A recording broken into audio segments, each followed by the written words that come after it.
Hello, everybody. What a great day 3 at ASCP 2020 virtual. Thanks for joining us for these last few days of education and networking. We hope you've had a really great experience so far, but this is not the end. We have more sessions tomorrow, so I hope you'll stay around for that. And don't forget, you can watch sessions from this meeting through March 31st, 2021. The site will remain open, allowing you access to the courses in the same manner as you have had during the meeting. I don't know about you, but I'm thrilled about this, since there were overlapping sessions I wanted to attend, and now I can see them all. And now I have a very special announcement.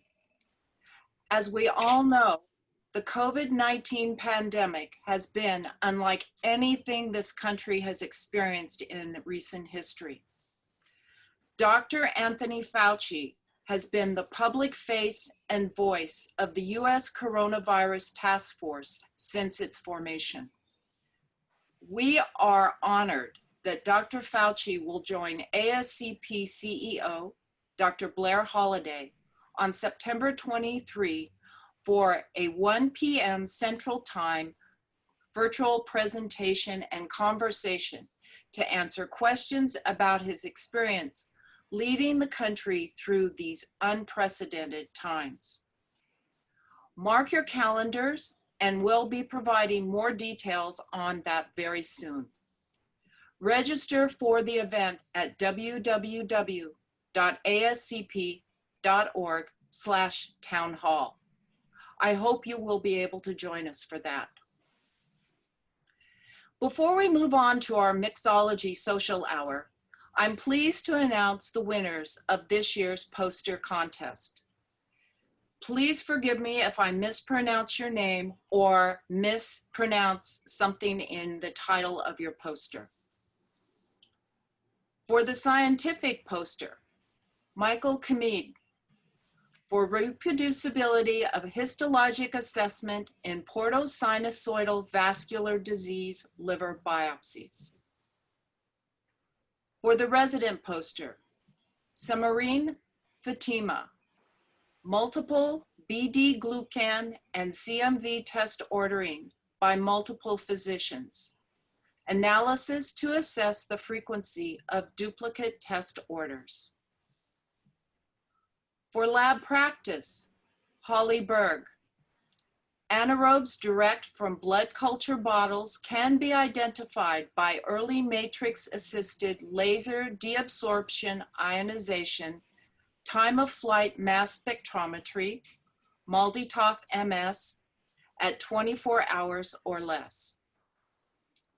Lab professional poster, Jeffrey Peterson, valuable hospital and laboratory practice in an integrated medical system for HIV infection prevention interventions at a Veteran Affairs Medical Center, VAMC. International, Richard Wood, false negative rate, 2%, of Lynch syndrome screening utilizing a 2 antibody, PMS2, MSH6, immunohistochemistry panel. Failure to detect a subset of MSH2 deficient endometrial carcinomas. Case study, Jafar Khan, primary pulmonary NUT carcinoma with NSD3-NUTM1 fusion. Test utilization, Anthony Cardillo, in silico screening, accurately predicting results of the direct antiglobulin test using commonly available lab data. And last, education, Chisung Lin Tsai, efficacy of HLA-compatible platelet transfusion for patients with acute myeloid leukemia refractory to platelet transfusion. On behalf of ASCP and our members, I extend our congratulations to all of our winners. Now there's one last housekeeping item I'd like to mention to you. Please mark your calendars for October 27th through October 29th next year and plan to attend the ASCP 2021 annual meeting in Boston. I hope to see you there, this time in person. And so now let's start Mixology. I'm going to turn it over to Paul, who's going to be our master of ceremonies for the rest of the evening. Paul. All right, thank you, Amy. Amazing job right there. I wouldn't want to have to pronounce all those things that you just went through. So thank God for you. Way to kick us off. All right, well, welcome everybody to Virtual Mixology and Anything Goes Trivia. We have a couple of mixed events here for you. My co-host Darnell, he's going to start things off in a moment. He's going to share with you a little introduction, some directions, and showing you guys the way to make a couple of Boston-themed cocktails. He'll also share with you a little bit of the history so that you're learning about those cocktails as you're going through. Once we are through our virtual mixology, we do have a truly fun Anything Goes Trivia Challenge for you. Again, we're going to stick with a Boston theme, and we'll have some prizes. So the better you do at trivia, the better chance you have of winning something. So make sure you're sticking around for that. One thing that's really, really important that we want to note is during Darnell's introduction is if you have any questions, feel free to put those into the chat because there is going to be a Q&A between the virtual mixology and the trivia. So if anything comes to mind, something you'd like to ask, please feel free to put that into the chat as we'll be monitoring that and using that for the Q&A session. And lastly, we're just going to build some excitement towards 2021. We're all, I'm sure most of us, I would say 95+% can't wait for next year through with 2020. So we're going to build some excitement for Boston 2021 as we go through the event today. So Darnell, start us off. Thank you very much, Paul. I appreciate that. Hello, beautiful humans, and happy Friday. Thank you so much for having me. My name is Darnell Holguin. I'm with the Cocktail Guru.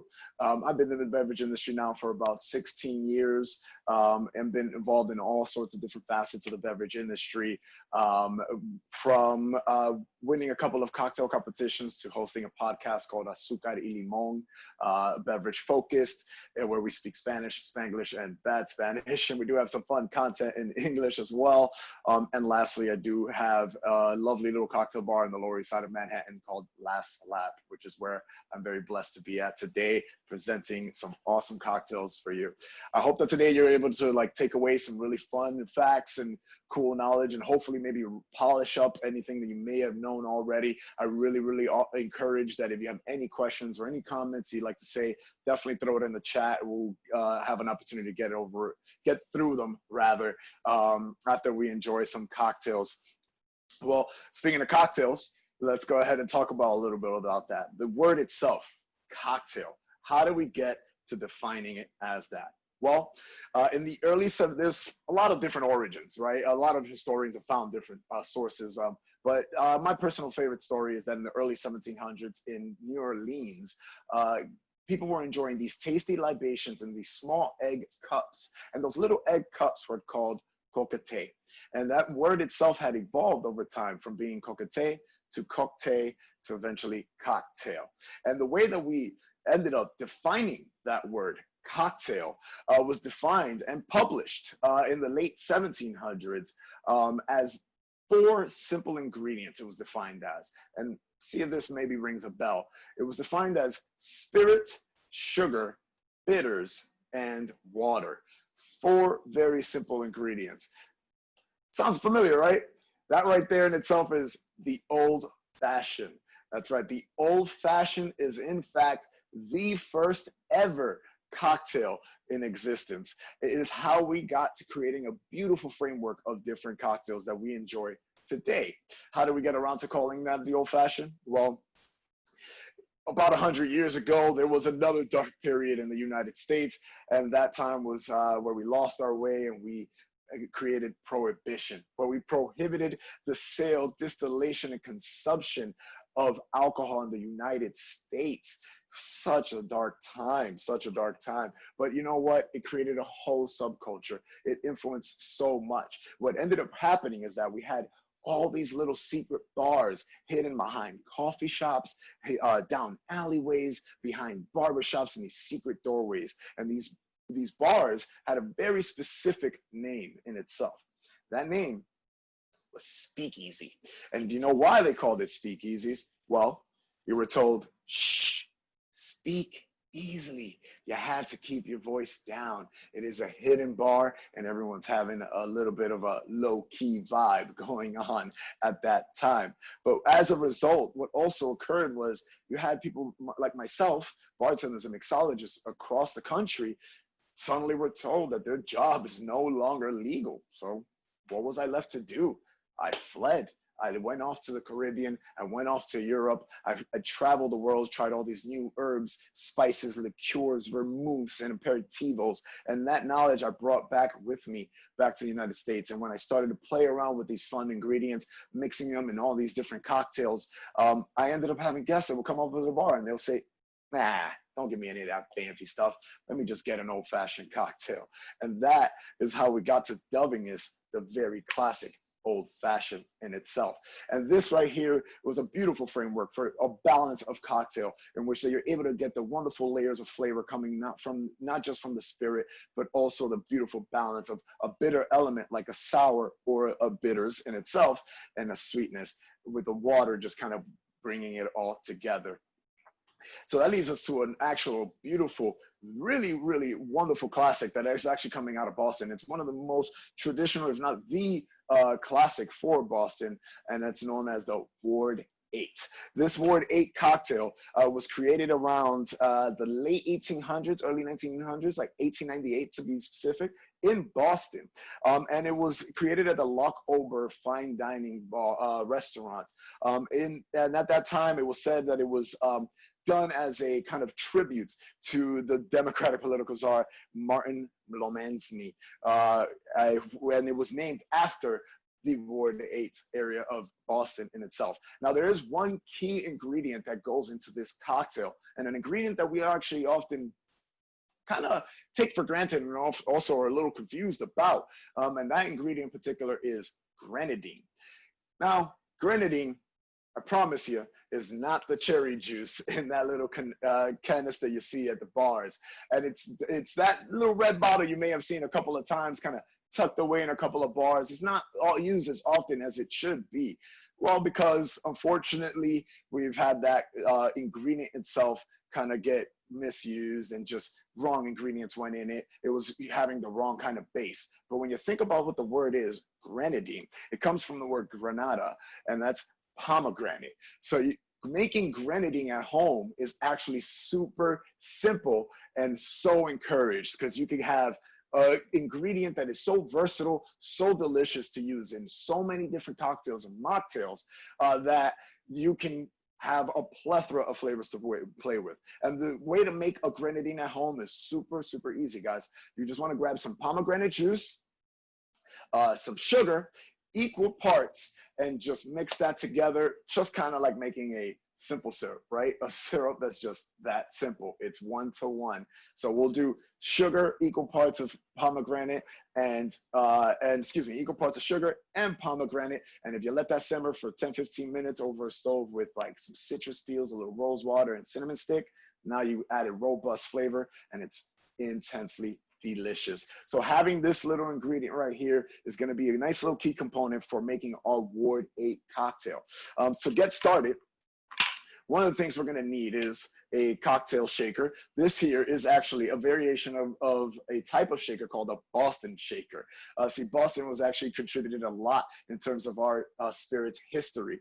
In fact, one of the things that we often don't know is that today, the spirit of the United States is bourbon, but our original spirit of the United States was actually rum. We started enjoying rum first as we were such a young country, and it actually inspired our revolution. And what ended up happening is that our main commodity, the one that we use to make rum, is sugar. And sugar was such an important spice in the early 1800s. It was such an important spice across the globe. It was considered to be only for the rich because it was such an expensive stuff. The rich would literally sprinkle it on their steaks just because they can. Imagine that. like sugar on our steak. It was such an insane mindset, but it's kind of equivalent to how we get to shave some truffles today, right? It was something that was a luxury at that time. And when the British were taxing our importation of sugar into the country, that really ticked off a few people. You're really taking away now a very important ingredient to make one of our most important, enjoyable liquids, and that was our rum. So what ended up occurring, it actually inspired the Boston Tea Party. It infuriated enough people to head over to some ships and just say, oh, that's nice there. You got some tea? Let's toss that right over. Like, that was our rebellion, and it pushed forward for our revolution, making a beautiful country as we are in today. So to get started in making a cocktail, this Boston, it's called a Boston shaker because it's just two different pieces. And in Boston, this is what we're using. Typically, you see this as a pint glass mixed in with a large tin. In this case, I got a metal on metal because it's a little bit more durable. And as I said, in our cocktail bar, we make a lot of cocktails. So that definitely does, we need the durability for ourselves. Whenever you're making cocktails at home, one of the first things that we typically like to do is that we'll grab our glass and then we'll fill it with ice, right? Today, let's try to unlearn that.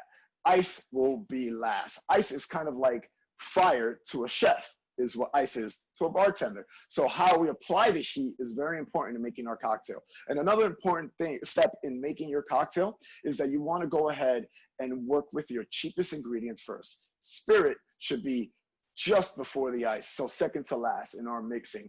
Why? Well, because if I add our sugars and I add our juice and I suddenly, man, misstep, I put the wrong ingredients, I overdid it here, I can't pull that back, I could get rid of that. That's not gonna hurt my feelings. But if I add the spirit first and then I over pour anything else in there, I don't want to toss that. That'd be alcohol abuse, and we're not that kind of people, right? So we want to make sure that we have a perfectly balanced cocktail before we get going into mixing everything in there and having all the ingredients accurate. So you want to start with our cheapest ingredients first, our juices and our sugars, before we go ahead and add our spirit.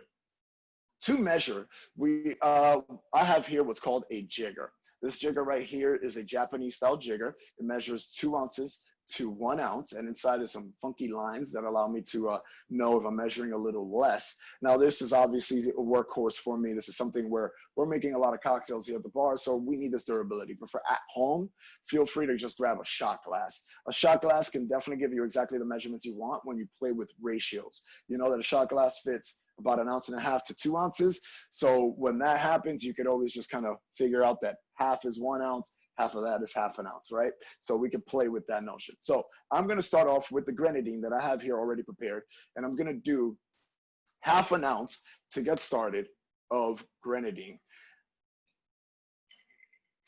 Oh, already got beautiful fruity aroma. This is such a lovely syrup that I was able to make here. Another ingredient that's going to be very important in this classic Ward 8 is going to be orange juice. Now, I truly, truly encourage to squeeze your juices fresh. Now, why? You can always get yourself some really solid juices over at the supermarket, but when you're working with really fresh citrus, you're able to get a much more robust, bright acidity, and it just really makes for a lovely, palatably delicious balanced cocktail. So for this, I need what is 3/4 ounce equivalent, rather just 3/4 ounce of juice. So I'm going to squeeze some of this orange juice into a separate container, so that way I could go ahead and make sure that I measure exactly what I need. And that will give me the exact measurements that we're gonna get. Now, I like working with fresh ingredients. If you're ever in a rush or you're entertaining at home, obviously you wanna go ahead and prepare yourself to squeeze some of this fresh. But in my case, we're here. I get to enjoy this right at the moment. So I'm gonna go ahead and pour 3/4 ounce of freshly squeezed orange juice.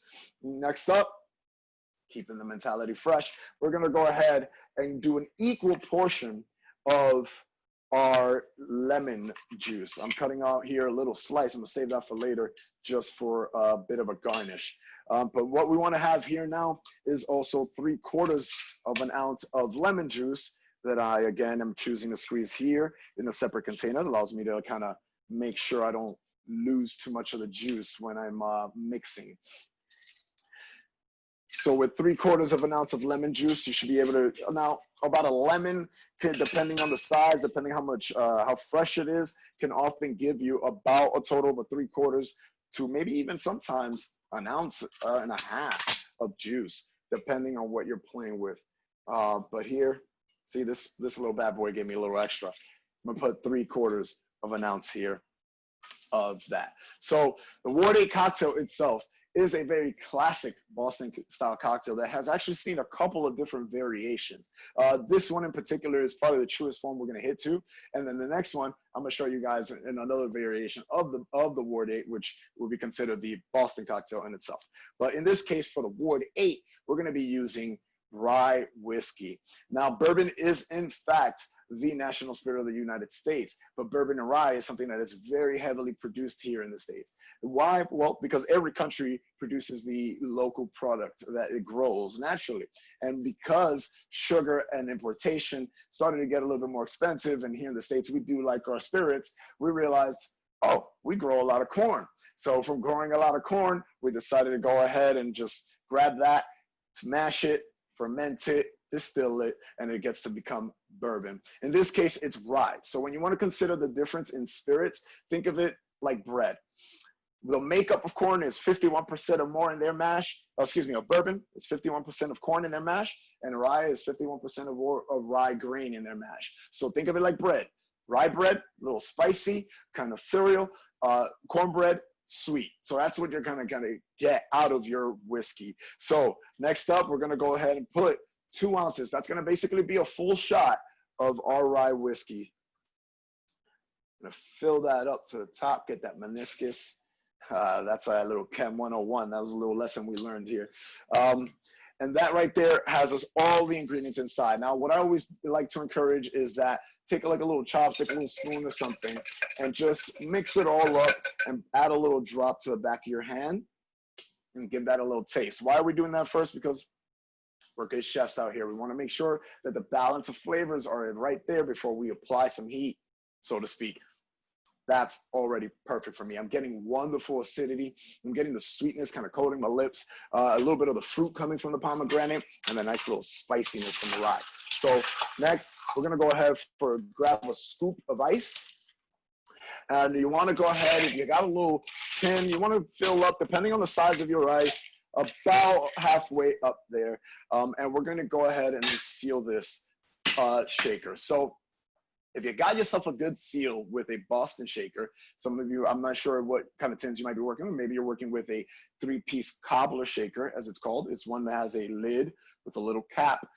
If you are, make sure to put the lid on without the cap first and then the cap.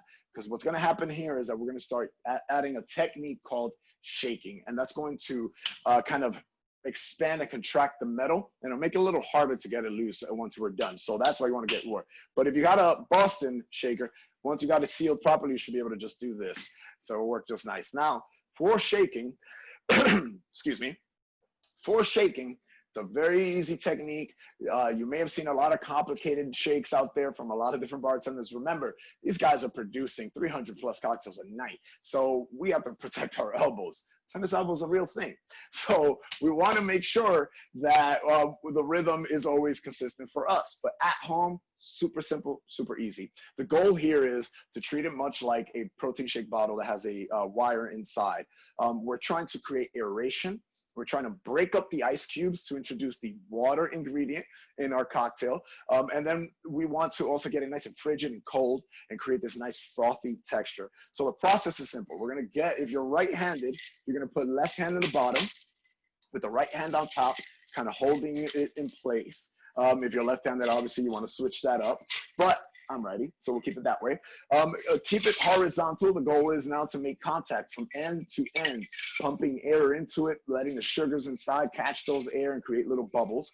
And lastly, this is a very important technique when you're shaking. Doesn't matter if you're being watched, doesn't matter how many people are around, or if you're solo, it's just something that really affects the flavor of this cocktail, is that when you give it a shake, You gotta give it a smile. If you don't put on a little smile and show that you're happy doing it, I promise you, you're gonna end up with a bitter cocktail there, and we don't want that. So let's go ahead and give it a nice cold shake.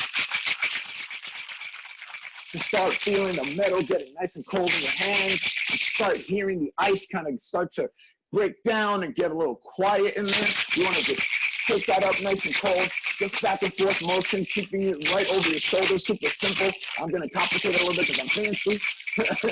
That's how we're going to keep it. Always have your smile on. Get it nice and frothy and cold. And then, ooh, that's nice in the hands. Nice. So, next up, you want to grab, these are classic cocktails that were developed in the early 1900s, right? So as that result, ice isn't necessarily something you find all over the place. So ice was used sparingly. A lot of cocktails were actually served in stemmed glasses, served up. In this case, I don't have a martini. I do have this lovely little wine glass that I'll be using. But the reason that was the case is because, again, ice wasn't around. Now, why do we use stem glasses? Well, it's meant for us to hold the stem and not the base. That way we could keep our our cocktail nice and cold as we go about it. To strain it, I have here a fine strainer. This is a technique more modern than we use it. The idea is to catch all the little ice chips so we can have less added dilution into our drink. But if you like that, we call that kind of skating on ice. You feel free to keep that in your glass. It's not a problem. In this case, I want to hold on to it. I want to keep it nice and clean and cold just for my shit. You can see there all the little ice shards that kind of came out. That's what affected that. We want that out. Boom. Now, once we got it frosted, we got one last thing we got to do to it and making sure it's nice and beautiful. We want to get ourselves an orange wheel, and we're going to cut this wheel in half. And cutting this wheel in half will give us what we call a half moon. And so we have a half moon. And lastly, optional if you have it on hand, I want to show you guys something. This right here is what we call, this is a Luxardo maraschino cherry. That's right. It's not bright red. It's a different type of cherry. This is a fresh, delicious cherry coming out of Italy. The maraschino cherries are a type of cherry that exists out there, but the bright red cherries that you're seeing is just a product of industrialization. They pump them, they make it nice and bright and red because bright colors was a big thing in the disco era, which is essentially when the maraschino cherry was popularized even more. But this one right here is a fresh cherry in its own syrup coming out of Italy. And what I like to do is take a little skewer and poke it, and then I poke it on the top of my moon, kind of flagging it onto the top, and then voila, Ward 8. Cheers, beautiful humans. Oh, that's bomb right there. See, that is a whole vibe. What's wonderful, it's about the layers of flavors that you're getting out of there, and the fresh acidity coming from the lemon, the wonderful fruit coming from the orange, the pomegranate and the grenadine just blends so nicely with that sweet rye cereal taste that we got going on. Oh my goodness, that is balanced. That is delicious. I hope that came out as good for you as it did for me, for sure. Ooh, excited to enjoy that. Excuse me, beautiful humans. Next up, that leads us to our Boston cocktail. This Boston cocktail is essentially just a variation of the Ward 8. The Ward 8 itself had many variations over time, but this inclusion adds a different element into here. Instead of the orange juice, in this case, we're going to be using another kind of orange-like fruit, and it's going to be apricot brandy. Apricot brandy gives this wonderful stone fruit element that goes really nicely with another spirit that we're changing it up to, which is going to be gin.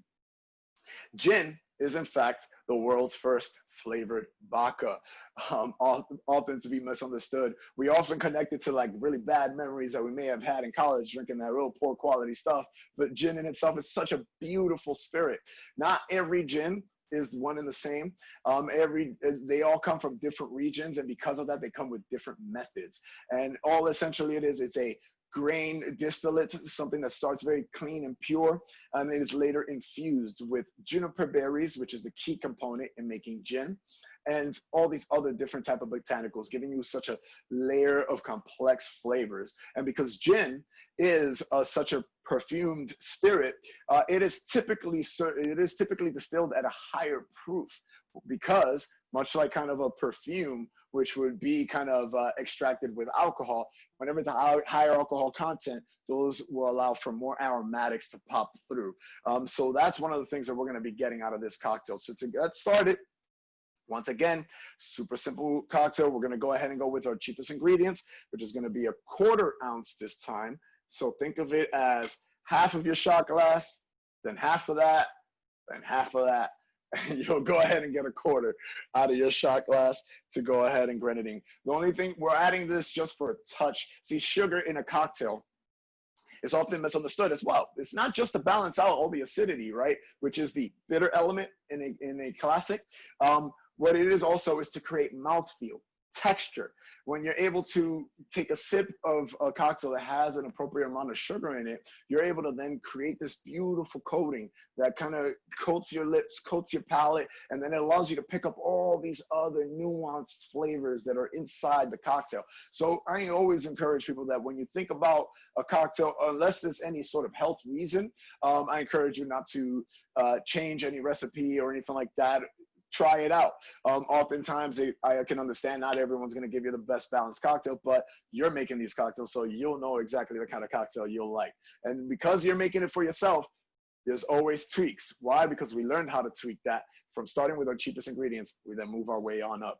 So I'm going to go ahead and get myself now a 3/4 of fresh lemon. I'm giving that a little roll because citrus in room temperature actually produces more juice for you, or more oils. So that's why if you ever consider having lemons or limes, sure, keeping it in the fridge will preserve a little longer, but before you're ready to use it, I encourage you to let it sit out into room temperature, or maybe just kind of like let it sit in a little warm water. Sometimes I do that. I just take a little warm water from the tap because the warmer the citrus, not hot, we're not trying to cook it, but the warmer the citrus will allow you to get more out of it. So let's go ahead and get ourselves 3/4 of an ounce of lemon juice. So I'm going to go ahead and grab my cup one more time just to squeeze in some of that juice in here. Oof, that's what's fighting me. We're going to go ahead and squeeze some of that in there.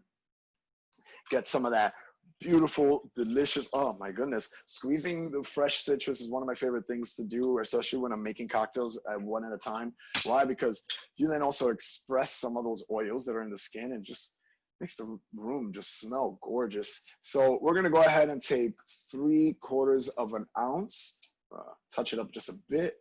Had a couple of seeds in that one, so fixing the volume. From that point, now we're gonna go ahead and grab our apricot brandy. And we're going to go ahead. This is going to call for a really large amount. Remember, this is an apricot brandy. So brandy is essentially any distillate that is distilled from a fruit.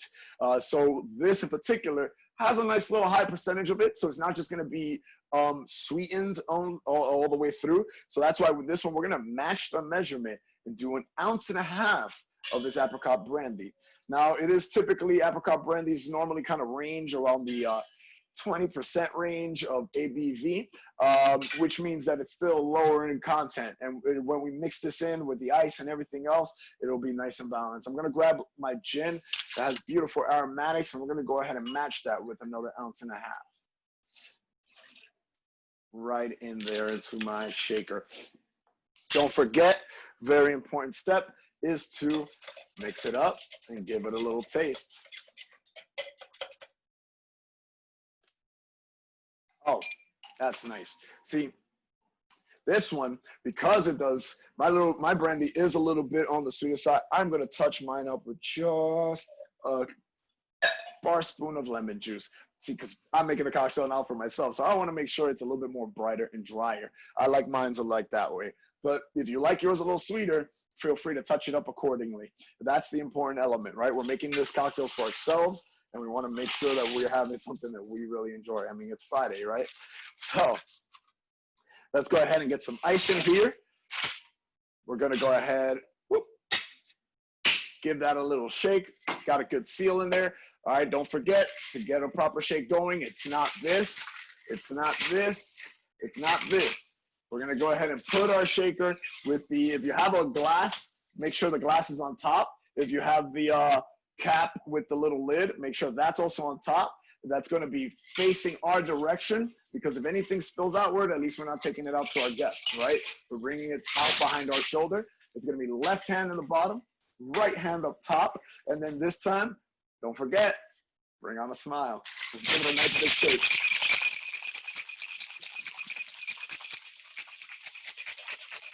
You need the shake weight, right? And you can make fun cocktails at home. Make that contact from end to end, get it nice, frosty, and cold. Whew. Nice and cold on the hands. There we are. Ooh, you can even see that nice frost on my tin. That tells you I give it a nice hard shake.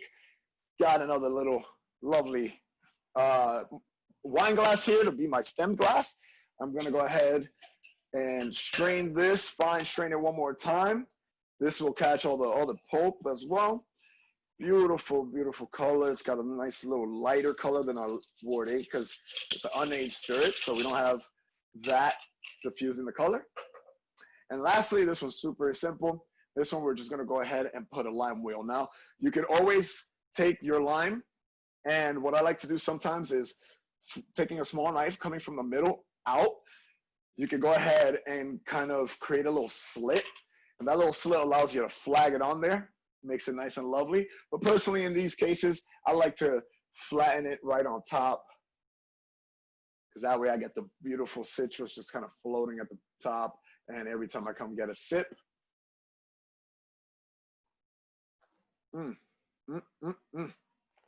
that is beautiful. Bright acidity, wonderful stone fruit. The grenadine helps round out that sweetness, because fresh citrus can also be pretty sharp. Sometimes you get some fresh citrus that hits too hard or doesn't hit enough. So that's why I tweaked it just a bit. This is on the nose. Wonderful botanicals coming through. It's just such a lovely cocktail. Salud, beautiful humans. I hope you're enjoying your cocktails. Cheers.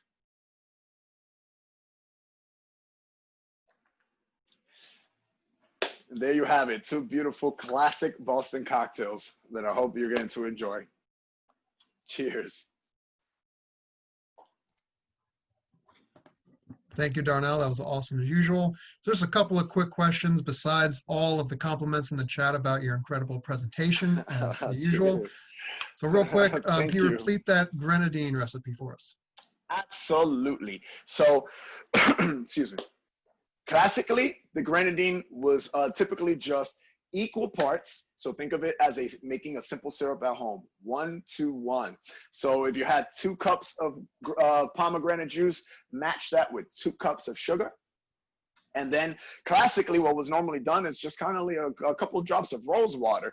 But me personally, I like to get a little funky with it. So if you got the 1-to-1, you're going to apply a little bit of heat for 10 minutes by throwing in 1 cinnamon stick and about 3 citrus peels of choice: lime, lemon, orange, grapefruit. I like to play around, do a little bit like grapefruit, orange, and lime, but any one that you prefer. Let that simmer for 10 to 15 until it's fully dissolved.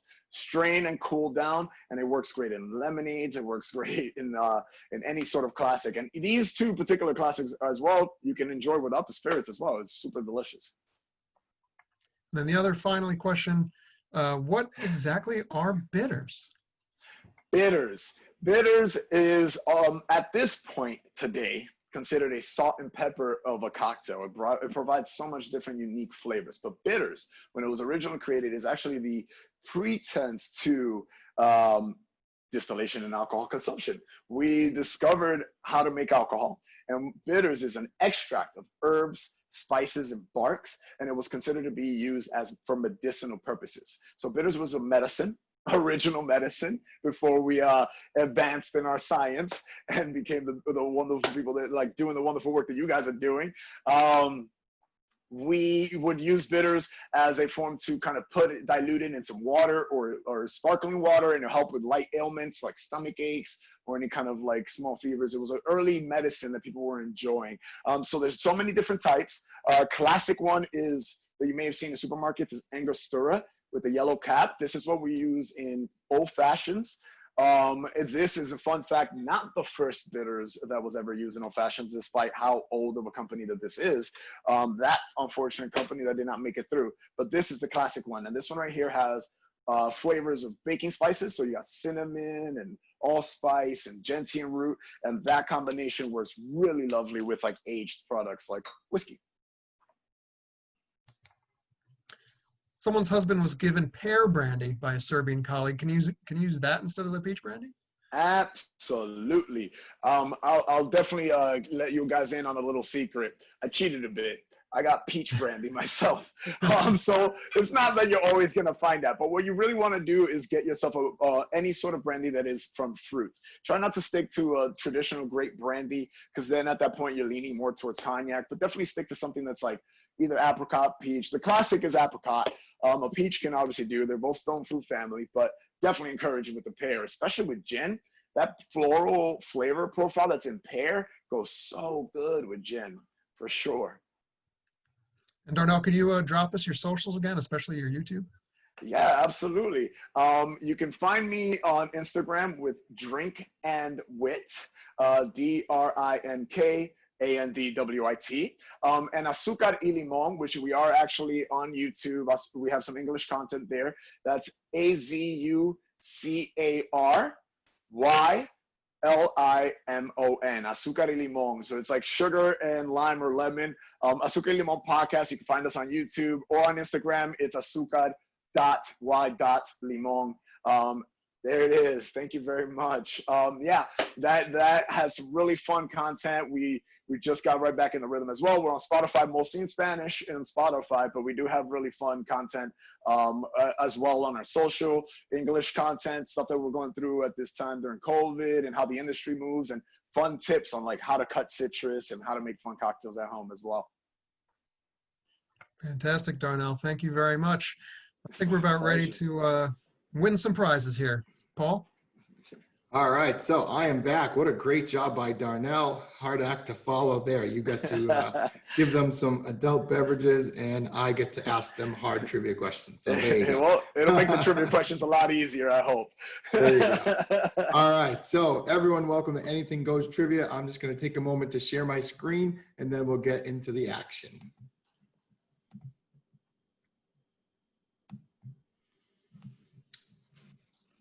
All right, so here we go, ready to roll. So welcome to Anything Goes Trivia. I'm your host, Paul Giroux. So just kind of get you guys in here set up with how we're going to play.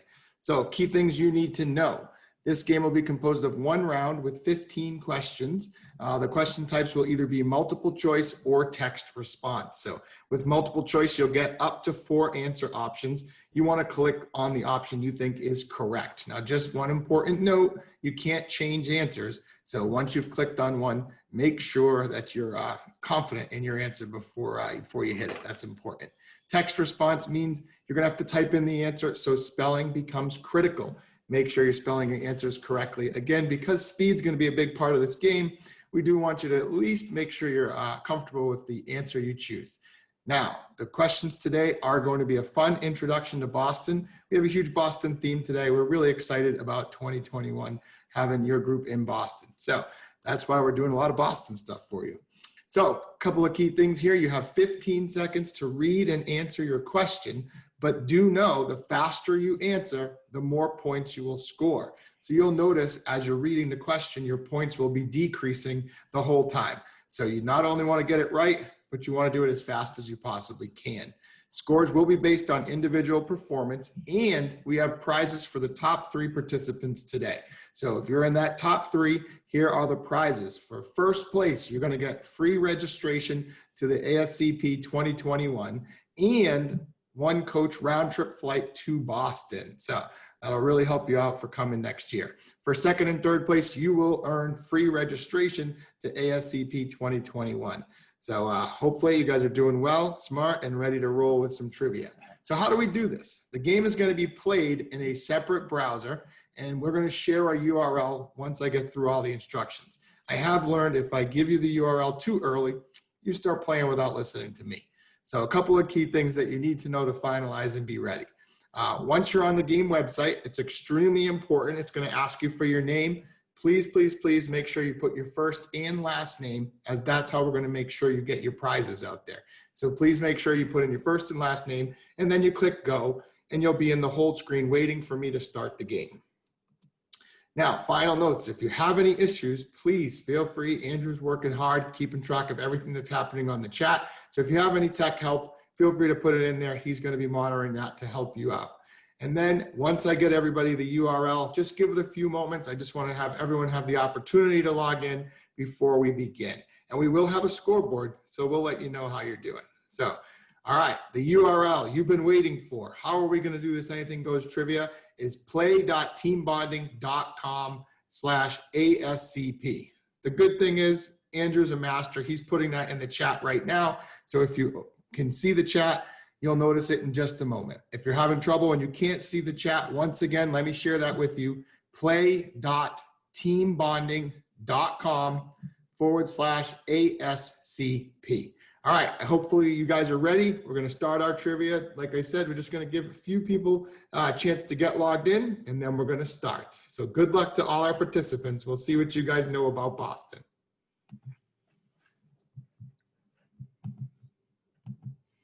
Once again, any questions, feel free. You guys can put those into the chat. Andrew is monitoring. Once you guys get in there, please, please, please, you want to go full name. Full name is important. That way there we can make sure that you get your prize. First, second, and third place will be earning the prizes. That's very important. First, second, and third. We'll see how it goes for you guys. I think we're going to have some really good players out there today. It's exciting. Let's see here. We're already up to 41 players. So you guys are doing really well getting logged in. We're going to give it a couple more seconds. Then we're going to go right into it. Again, we got 41 players, so that's pretty good. Now I got 129 on, so I expect more players to join.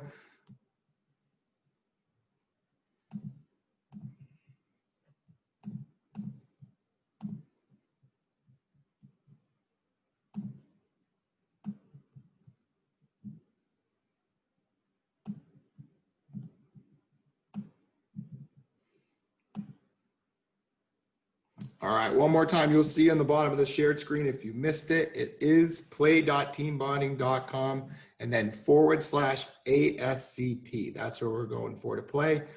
I think we're going to get started here in just a second. We are up to 53 players. That's pretty good.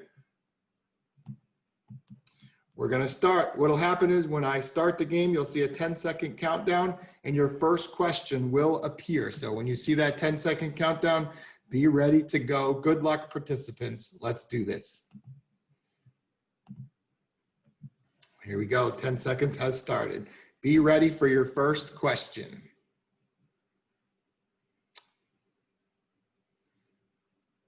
Here we go. After Fenway Park, what attraction is #2 on TripAdvisor's list of top things to do in Boston?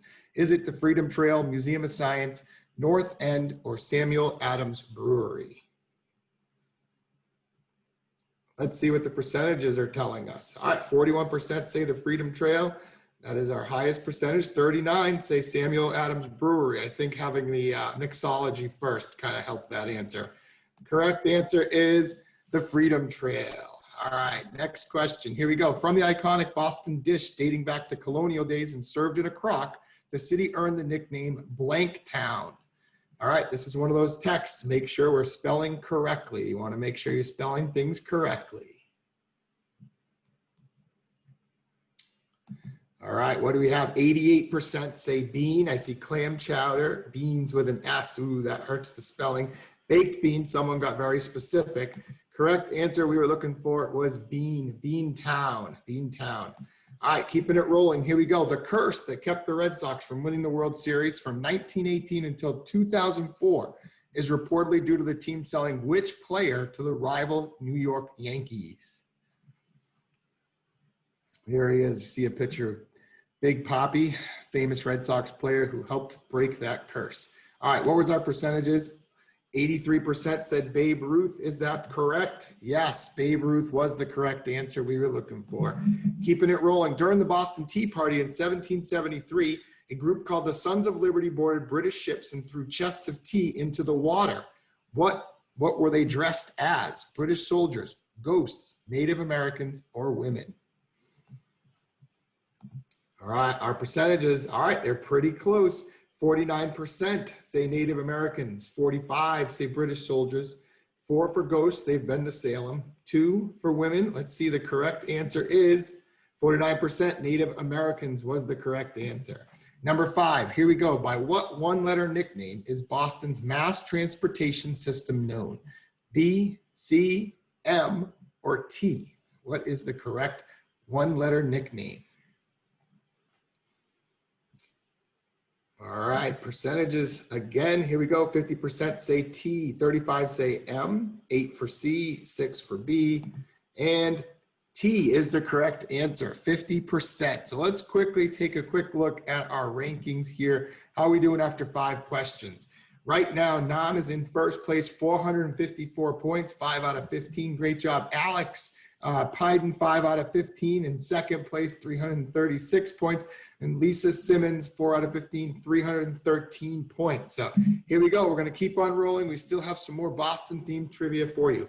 Established in 1634 and once owned by Puritan founders, America's oldest public park is called Boston what? Once again, watch the spelling. Spelling is key in these text ones. Make sure we're spelling things correctly. All right, what are our results here? We have Common, Park, Garden, Boston Commons, Gardens, Quaker Square, Yard. Not sure what that last one is. We will go with the correct answer. Common, Boston Common is what we were looking for. Nice job, 52% getting that right.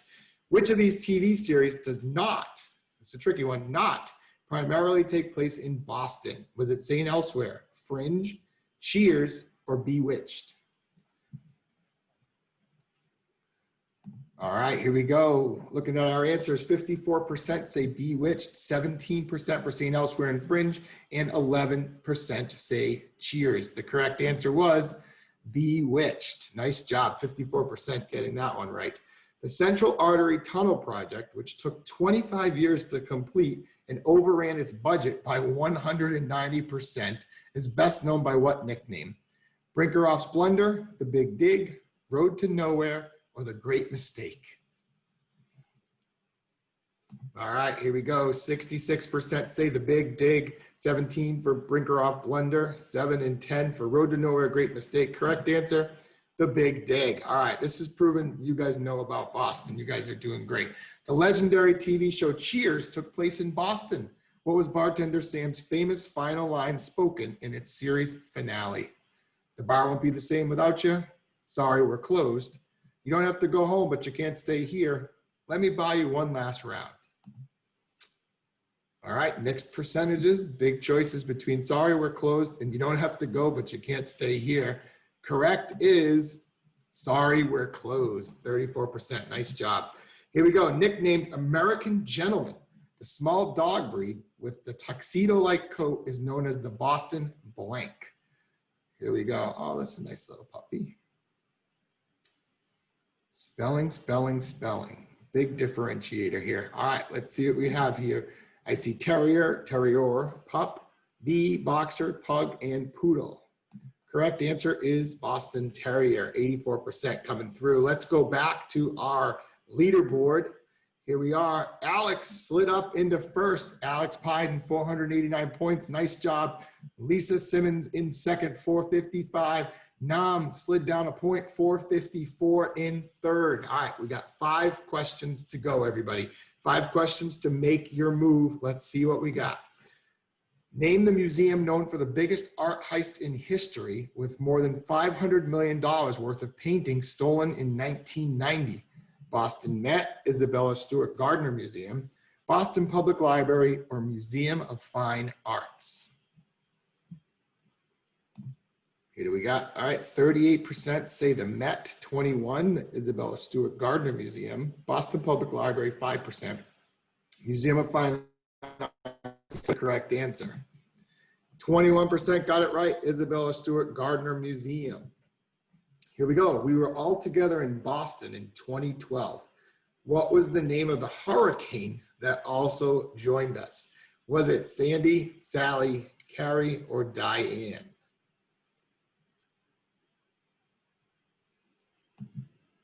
%, say it was Hurricane Sandy, and yes, you guys were right. That's something you probably don't forget.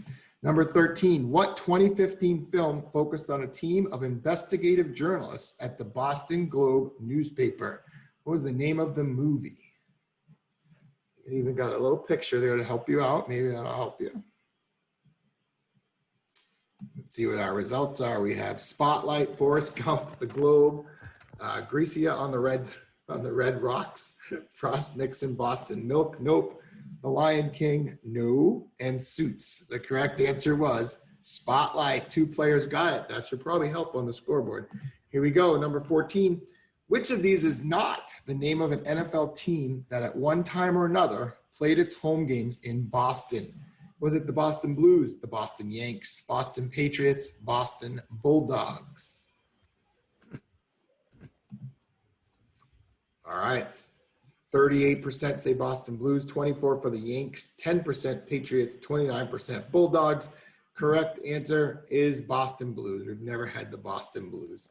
And let's do it. One more question. What Boston-born poet hailed his hometown, the happy city by the sea? Was it Emily Dickinson, Ralph Waldo Emerson, Robert Frost, or T.S. Eliot? Let's see our percentages one last time. We got 38% say Robert Frost, 33 Ralph Waldo Emerson, 17 T.S. Eliot, and 12 Emily Dickinson. The correct answer is Ralph Waldo Emerson. All right, so our final look at our leaderboard, remembering prizes for first, second, and third. Let's see what we have. Alex held on. He moved up that board from the first and the second time all the way up to the top. Alex Pyden, 646 points. 5-point difference, folks, between first and second. 5 points. Those 5 points are huge because Alex, not only do you get the free registration for 2021, but you get 1 coach ticket to Boston. So there you go. Congratulations. Those 5 points made a huge swing for you. Nathan and Kelly, you guys each also earned free registrations for ASCP 2021 in Boston. So congratulations to all 3 of you guys. Great battle, great game playing. So let's see here, really quick, just one more thing. We just want to remind everyone, please mark your calendars. Mark your calendars. It's October 27th through the 29th, 2021.